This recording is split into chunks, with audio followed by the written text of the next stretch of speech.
As-salatu was-salam ala Rasulullahi wa ala alihi wa sahbihi ajma'in. Rabbi shrah li sadri wa yassir li amri wahlul uqdatam min lisani yafqahu qawli. Inshallah, today we will talk about a new subject within our lessons regarding Usul al-Fiqh. And this is regarding a subject which is quite a bit talked about nowadays, especially in the time when Muslims are in a situation when we are in a weak situation, or because of the decline of the Muslim Ummah. We see not only physical kind of assault on the Ummah, but quite a few times we find intellectual assault on the Ummah as well. And this is why it's important to understand these kind of subjects as well. And the last couple of lectures will be regarding some of these kind of subjects. That includes this, plus do we need a minority fiqh kind of a subject that has been raised among the ummah as well. And we talk about taqleed as well next week. Taqleed is something which is, we'll talk about inshallah when it comes. It's not that taqleed is outrightly not allowed in Islam. At the same time, it's not that something which is allowed in everything. So today's talk, inshallah, we will talk about do we need to adhere to one imam or one school of thought or school of fiqh. Second thing we'll talk about within that same subject is do we need a new school of fiqh due to the current situations, and invalid claims about ijtihad, some of the invalid claims that have been made. And then we'll talk a little bit about the fatwa shopping. This is one of the concepts that exist, unfortunately, because of lack of understanding about some of the things. Then one of the example regarding the fatwa shopping, or that happened in the past, and inshallah I'll try to correlate with the present time as well. And is it wrong to have different madahib? This is something that we should understand, and also legitimacy of existence of different madahib. And then we'll talk about reasons of difference of opinion among the mujtahideen. This subject we already have discussed in the past. I will just skim through over it because it's needed in reference to today's talk. Otherwise, it may feel that justice is not done with today's subject. So I will just skim through it. And if there are still questions regarding that subject, we can go in detail in the Q&A section. Okay. Now, when it comes to do we need to adhere to one imam or a school of thought, there's a claim here that has been said that it is mandatory to stick with just one imam or to one school of thought, or madhab or fiqh, whichever term that we want to use. And there is a reason behind it. Not that it is just came out of thin air. It is, again, is connected to something that some of the scholars have thought of it, that because the people in general, the ummah, they do not have a high level of understanding of Islam, and hence if they are left to just pick and choose between the opinions, they may end up following their desires. So they concluded from there on that since there's not clear understanding about deen, so a person should just stick with one imam. So this is why you hear these terms like this, that a person is a Hanafi, and hence he only can follow the Hanafi school of thought, or a person is a Shafi'i and he can only follow Shafi'i school of thought, and so on and on. Is this a completely true statement or not, or whether it's allowed or not? Is it allowed? Inshallah, that part of it, I would really highly recommend we should listen to the next week's lecture as well. Otherwise, you may not have a clear understanding, or may understand it incorrectly, the subject we're discussing today. So these two lectures go hand in hand. Obviously, many of the things are connected to the previous lectures as well, but these two for sure should be listened together. So inshallah, that will make more sense also. But for today's lecture, I will continue to kind of a hint towards next week's lecture as well as we go. So now, as I'm saying, it's not that it's completely wrong that a person can, it's not that a person cannot follow one school of thought. Of course, a person can. But is it like it is a must that this is you don't have any other way but to follow one school of thought? And this is actually an incorrect statement, because Islam did not come with we don't find in the time of Rasulullah sallallahu alaihi wasallam, for example, that Rasulullah is asking the Sahaba to stick with one school of thought. As a matter of fact, the way the school of thought we talk about today, they did not even exist in the time of Rasulullah sallallahu alaihi wasallam. Of course, the understanding existed, and in that sense, the fiqh existed at that time. I'm not saying the fiqh did not exist. Fiqh existed. It's just more of it was formalized in the later times, and hence the different schools of thoughts came out, and we hear about these things. Now, hence in Islam came with that we are supposed to follow the Sharia of Rasulullah sallallahu alaihi wasallam. These schools of thoughts help us to understand or to reach the ahkam of Allah Azza wa Jal, and that's the idea behind the schools of thoughts. That's the objective of that. So, for example, if a person who meets the requirements of ijtihad, he has the knowledge of doing the ijtihad, and in that case, do we say that he has to stick with one school of thought? Of course not. Since he himself has the knowledge, in that case, he can do the ijtihad, and he can follow the ijtihad that he concludes. Okay, obviously for that, a person has to be mujtahid, and he has to have enough knowledge regarding the subject. And not only for him, even a person who cannot do the ijtihad, meaning he is not a mujtahid, he still does not have to stick with one school. It's not a must for him. Rather, each individual is ordered to follow the Sharia of Allah subhanahu wa ta'ala, which is extracted from or deduced by the mujtahid. So mujtahid's job is to find the rulings regarding the matters a person is facing, and hence a person follows the rule that or the hukum of Allah Azza wa Jal. Even when a person who cannot do the ijtihad himself, he's not a mujtahid of his own, he goes to the mujtahid or goes to the mujtahid opinions, so he finds out what is the rule of Allah subhanahu wa ta'ala about the subject, so he can follow that. So at the end of the day, a person who even is not a mujtahid, he's not really the one who is following per se the mujtahid blindly. He is following the mujtahid's opinion because he understands this is the hukum of Allah subhanahu wa ta'ala. So the adherence is to the Sharia, not to the Imam, not to the mujtahid or so on and on. It's to the Sharia of Allah subhanahu wa ta'ala. Okay, so and this point was emphasized by, you can find by Imam Abu Hanifa, Shafi'i, Hanbali, and Malik. All of them pretty much say it in different wordings, but they say it like that if you find any of our opinions contradicts to a hadith of Rasulullah sallallahu alaihi wasallam, then throw it against the walls and follow what Rasulullah sallallahu alaihi wasallam has brought. So if there is a mistake, we still go back to what Quran Sunnah has brought to us. Okay. So now, issue as I've said, I want to just bring it and put it in red like that, so we remember that issue of taqleed will be discussed next week, where it is allowed, meaning where taqleed is allowed. Now, taqleed means to imitate the opinion or to follow the opinion of someone else, meaning you are not the one who have extracted the rule, the hukum of Allah subhanahu wa ta'ala, rather somebody else has done that, and you are imitating it, you are doing the taqleed, and you are a muqallid, the one who imitates. Okay, now moving forward. So now this question comes in: do we need a new school of fiqh due to the current situation? And this is being raised in many places, and under the pretext of as if the rules of Allah subhanahu wa ta'ala change with time and place. And this is a very incorrect statement, actually. And we have talked about that when we were discussing Imam Shafi'i's brief overview about his school of thought. And when this is his Risala, old Risala and new Risala, two books that he came up with, when he moved to Egypt, and he came with a new Risala because he found new evidences. It's not that because he was a new place where he changed his opinions. Rather, his usul changed, and hence because of the usul change, his opinions changed.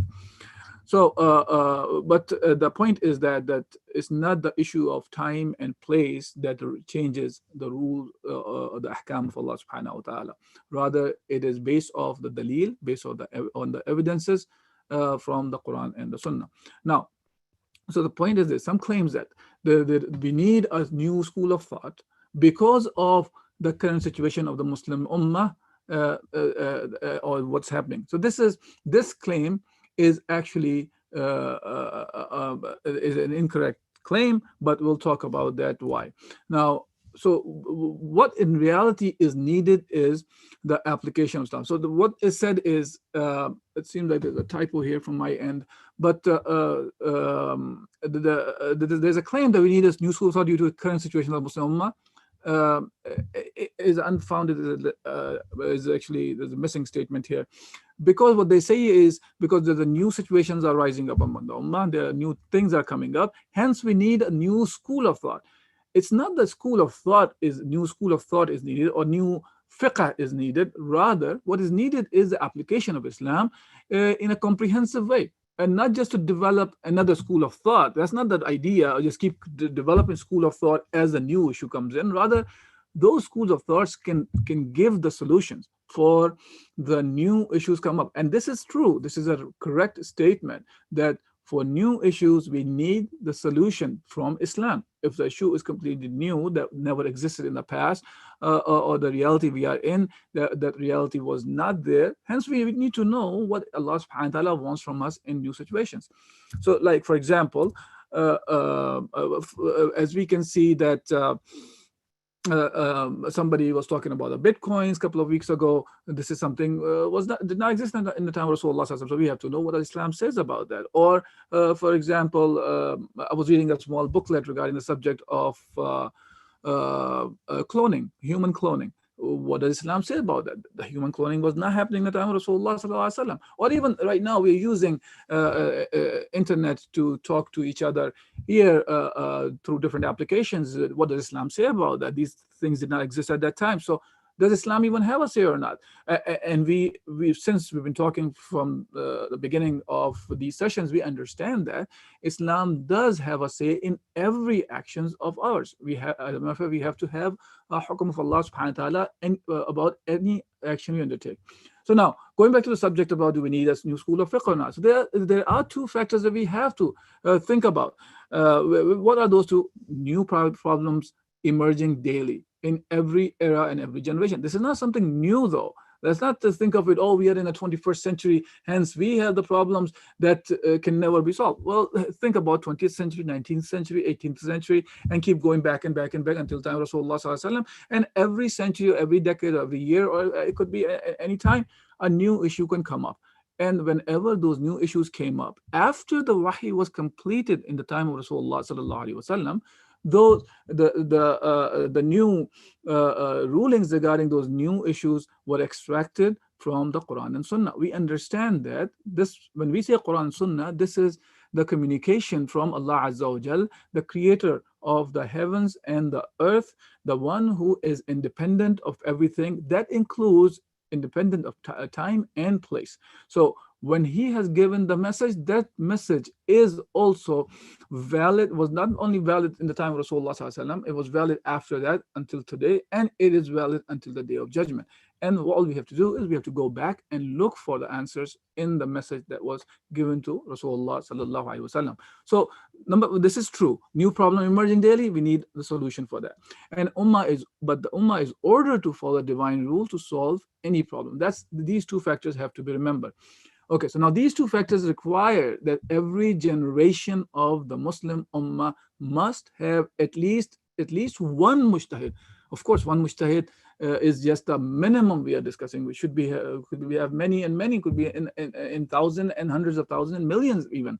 That's not a problem, as long as they fulfill the criterion of being a mujtahid. Again, just for the sake of clarity, mujtahid is the person who performs the ijtihad. Ijtihad is the ruling which you extract from the Quran and Sunnah regarding the issue about which there is no clear hukum is given in the Quran and Sunnah. Whether there is no clear hukum given or the issue is was not there at that time. It's a new issue, and there's no clarity about what is needed here. And we can go back and we can use the Quran and Sunnah to come to the understanding what Allah subhanahu wa ta'ala wants in those situations, right? Okay, so the need is for mujtahids to meet the requirements of ijtihad in order to address new problems and not necessarily from a new school of thought. So the need is not to form a new school of thought. And we're not saying that there cannot be a new school of thought. That's not the issue here. Issue is not that. The point is to understand that for we need mujtahideen who meet the requirements of performing the ijtihad about the new issues. Okay. Now, there are some invalid understandings that exist about the ijtihad, and that is because it has something to do with, at one point, the door of ijtihad was in the 13th century, was tried to be closed, and the number of mujtahideen reduced quite a bit. It did not come close, but number of mujtahideen was decreased. And then we found later on, even until today, some of the people start thinking, and they issue opinions concerning new problems from their own mind, without any dalil or specific methodology of conducting ijtihad.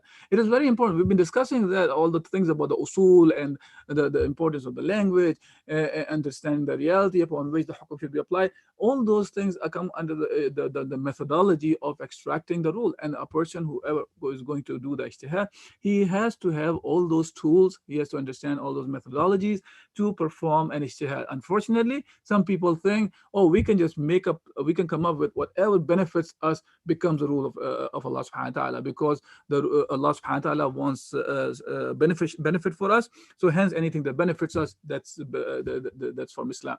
This is not the way ijtihad works. So this is an incorrect understanding to make the rulings of Islam purely from the mind. Mind is used to understand what is the rule of Allah subhanahu wa ta'ala about a specific thing. Okay. Now, others prematurely jump to answers without acquiring necessary prerequisites of the ijtihad. Some, they make it from the mind. Other, they do not even have the prerequisites of knowledge and stuff about the ijtihad. Whether it's the knowledge, whether it's the methodology, whether it's the language, whatever is needed to perform ijtihad, they do not have those that kind of knowledge, and they are jumping to ijtihad. Like I was talking to a couple of days ago with a brother, we were discussing that many of the people out there, they think of it, they can just go to Sheikh Google and Google it and find out what is the ruling about certain thing, and that's about it. Not saying that Google is some search engine cannot be used for many things, but that's not the way to conclude or to do the ijtihad. You have to have a specific kind of a knowledge to perform ijtihad, which we have discussed in the past when we were discussing about who's mujtahid, what kind of mujtahids are there, and on and on. Okay. And others have begun undermining the ijtihad. So there's a category of people who undermine the ijtihad and claiming that every issue is debatable. Therefore, it is up to the individual to pick and choose whatever is most convenient. Meaning, so they are even putting the ijtihad on the side, and they go by whatever is convenient for them. Or if there are different opinions exist, okay, now I'm gonna go and pick and choose among them. That leads us to the next section of our talk, which is about the fatwa shopping. That they start doing they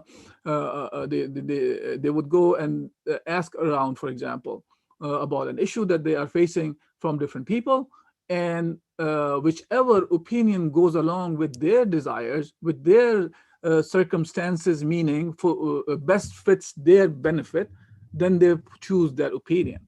Or whatever is easier for them, then they pick the way. This is not the way an opinion has to be taken. The way the ijtihad has to be followed is it has to be based on the strength of the ijtihad. And this is one of the reasons that some of the scholars, they got to the point that they said, well, let's wipe out this whole issue of for going to the different schools of thoughts. Just stick with one and just follow one scholar, and this way you cannot fall trap to your desires. Hence, you have to stick with that. And then see, both of them have the pros and cons. This is not the way. The way is you have to know the right opinion and follow that. That right opinion, the most correct, authentic opinion, the most correct opinion, as it could be the easiest opinion, or it could be most difficult opinion for you to follow.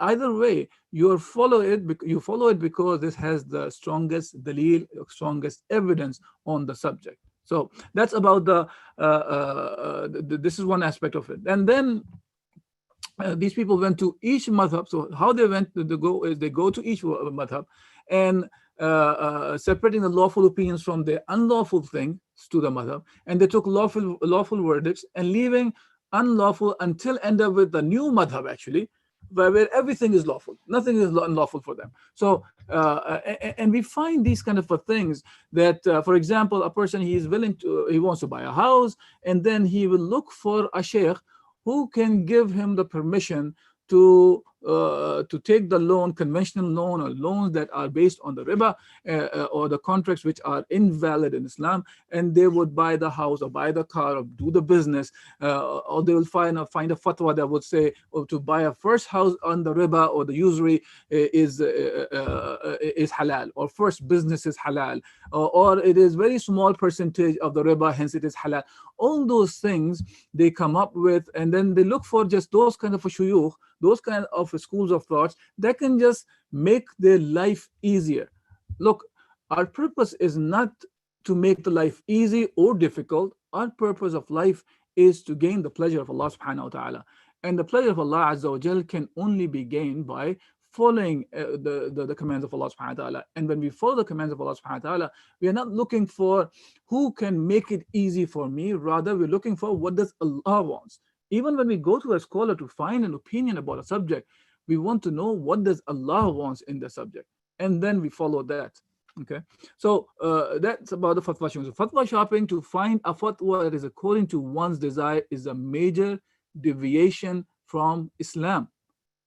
It is as if a person has made his desire as the God now, because now the desires are the one that are leading a person to do an action or not to do an action. Okay, there is an example actually from the time of one of the Abbasi Khalifa al-Mu'tadid, and Ismail al-Qadi said, one day I entered to the Khalifa, and he immediately showed him a book. And Ismail al-Qadi, he started looking into the book, and it was a strange compilation of the opinions from different scholars. And so Ismail al-Qadi said that I told the Khalifa that the author of this book is heretic. And the Khalifa asked why this was so. Then he said, because what he has done, he has taken opinions from one alim from here, other from there. For example, an alim who made the mut'ah, which is the temporary marriage, halal, the very same one who did not make singing halal, for example, while he legalized one, an action would not legalize another action. Additionally, each alim has a strange opinion, he's saying. And so if one would compile the pitfalls of all the imams and the scholars, okay? So if you start looking at the, in engineering, there's a concept called, for example, when you are collecting data, and in the data, there are certain things that are outliers.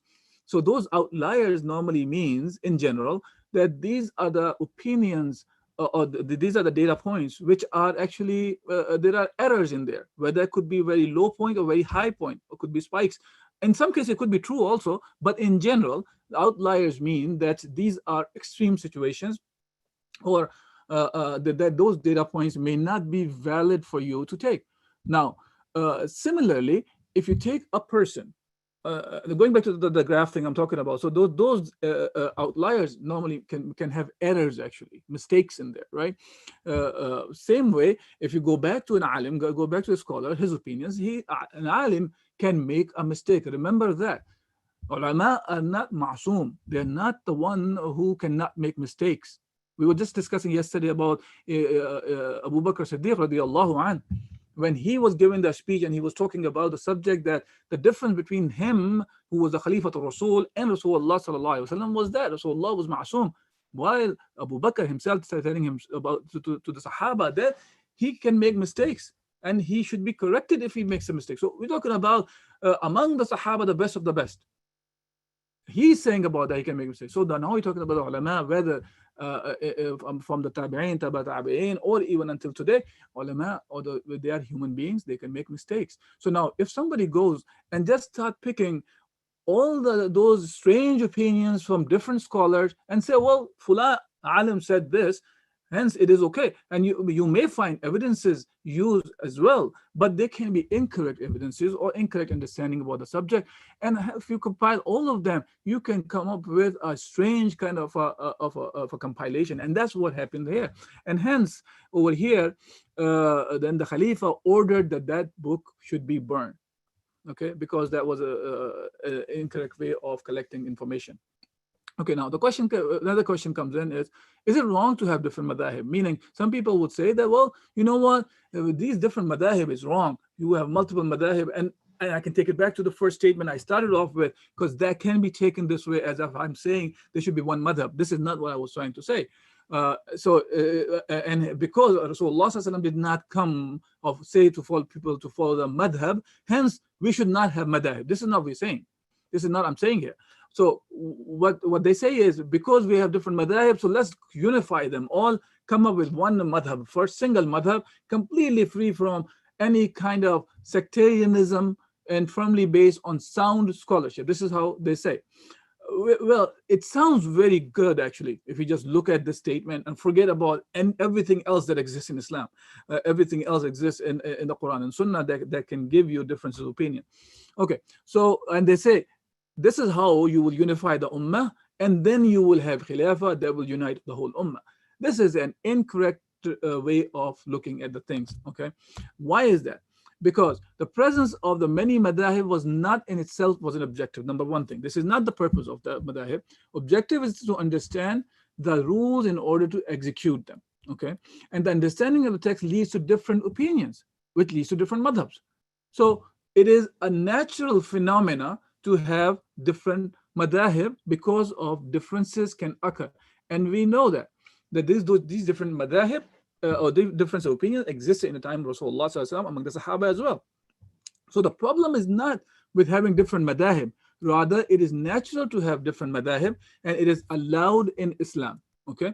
Now, the legitimacy of existence of different madahib, there exists legitimate difference among the mujtahideen. Number one thing to remember, it is legitimate. So trying to eliminate possibilities to have more than one understanding goes against the nature of Islam, okay, and the nature of human beings, which Allah subhanahu wa ta'ala has created. We can have differences, and if we are differing within the limitations of the Quran and the Sunnah, where Islam allows it, then it is allowed. We cannot just say, even Islam allows it, I'm not going to let it allow. So, because that would be against what we know of, even in the life of Rasulullah sallallahu alaihi wasallam, when Sahaba disagreed upon things. Okay, so those who are in reality, the one who calls for the single madhab, by uniting all of them into one somehow, which is invalid itself, actually they're calling for a new madhab of its own. See the fallacy here, that the one who's trying to say that we should have only one madhab, he's trying to say is, okay, fine, you can have differences, and now we're going to fix them up, and we'll come up with a new one, which is different than all of you. So that's a problem of its own. So this is due to the fact the person might disagree with this new madhab for various reasons, and would finally adhere to his understanding. Even when you are in a new madhab, you may have differences now. So what are you going to do then? So this is an incorrect understanding, and this is legitimate in Islam to have differences. So it should be understood that sovereignty belongs to Allah subhanahu wa ta'ala, to the Shara of Islam, Islamic legislation sources, which came from Wahi. That's the main thing, number one. And if everyone keeps his ideas in mind and is ready to abandon his own opinion in order to adopt an opinion based on the dalil, the problem would be eliminated. But we'll talk about more in detail. It's not just like simple as that. But there are numerous examples in the life of Rasulullah sallallahu alaihi wasallam and the Sahaba. For example, in the days of Abu Bakr Siddiq radiallahu anh, there were differences among the Sahaba. However, none of them, for example, postponed working for Khilafah until all opinions were melted into one single opinion. Okay, what are we talking about? Even choosing the Khalifa, even Abu Bakr Siddiq. So when Rasulullah ﷺ passed away, what was needed more than anything else, even than the immediate burial of Rasulullah ﷺ, was electing the Khalifa, which was Abu Bakr, who would take care of their affairs by implementing all Islam. So even though Sahaba differed about this, about the burial, about the choosing the Khalifa, but they understood what was more important at that time, and they went ahead with it and concluded. Okay, now what are the reasons of difference of opinions? We talked about that, so I'm going to skim through it very quickly. There are many reasons for can be of difference of opinions, difference in legislative sources, whether it's a criteria in evaluating the Sunnah. So this we have discussed. If anybody have more questions about it, I would really highly recommend go back to the previous lecture on and they're available, and listen to them as well. And if there's still more questions, come back. And even if today there's any question, inshallah, I'll try to address if I could. Okay, differences in practice of the qiyas, differences of ijma', differences in other legislative sources besides Quran, Sunnah, Ijma, Sahaba, and Qiyas, if they have the legislative sources, which not everybody agreed upon, but still they believe in that. That can cause differences of opinions. Differences in interpreting the text itself can cause it. Like, for example, the literalists go differently than the one who go into deeper meaning of the text. Differences in methodology of usul al-fiqh, and differences in understanding the language. Language itself sometimes cause differences. Now, the question is, how do we deal with the differences of opinions? That's the thing that comes up all the time. So as one of the opinions was mentioned, which was claimed, which we said was incorrect, was to unify all the madahib and come up with one, and that will unify, and then people will be united. This is incorrect way of doing it, actually. Ijma Sahaba has established the Khalifa has the authority, actually, to adopt certain rules and to enact them. And the Sharia principles state, actually. So the Imam, Amirul Mu'mineen, whosoever we call it, which we have lost for now 100 years. And unfortunately, we cannot see that how big of a hukam have been lost, and people just get busy with sometimes minor things which are not even obligatory sometimes, and they will be fighting. Ramadan is coming, people will be fighting again about the Salatul Tarawih should be 8 rak'ah or 20 rak'ah, and they will be up their neck about the subject, while the Salatul Tarawih itself is a sunnah, while there are obligatory things are missing, like the Khilafah, which is the one that implements the majority of the ahkam of Allah subhanahu wa ta'ala, the one that shields the ummah, that's missing, and nobody wants to talk about that. So that's the thing, that's the office, that's the authority that unites the ummah, and this is the ijma' of the Sahaba, consensus of the Sahaba. The principle says amrul imam yarfa al khilaf. The imam decrees, imam's decree settles the disagreement. Yarfa al khilaf means it raises, take it away, any kind of differences that exist. You can have differences, but when the imam comes in and say, well, fine, there are multiple opinions about a subject that is causing friction among the people, then he will choose one opinion, and that opinion has to be followed by all, including even the mujtahideen. Okay. Similarly, the other principle says amrul imam nafid dhahiran wa batinan. The imam's decree is executed openly and privately, because that's a must for all of us. This is a very normal ruling that we all understand in Shara. So all Muslims, including the mujtahideen, have to follow the opinions adopted by the Khalifa, but they can maintain their opinion and teach it.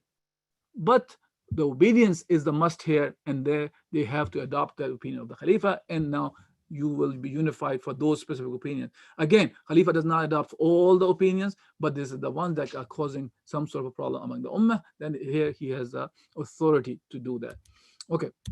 Now, difference of opinion do not equate disunity. In the time of Rasulullah sallallahu alaihi wasallam, we talked about the example of Banu Qurayda in the past lectures, in which Rasulullah sallallahu alaihi wasallam commanded the Sahaba to do not pray, whoever believe in Allah and His Messenger, do not pray Salatul Asr until they reach Banu Qurayda.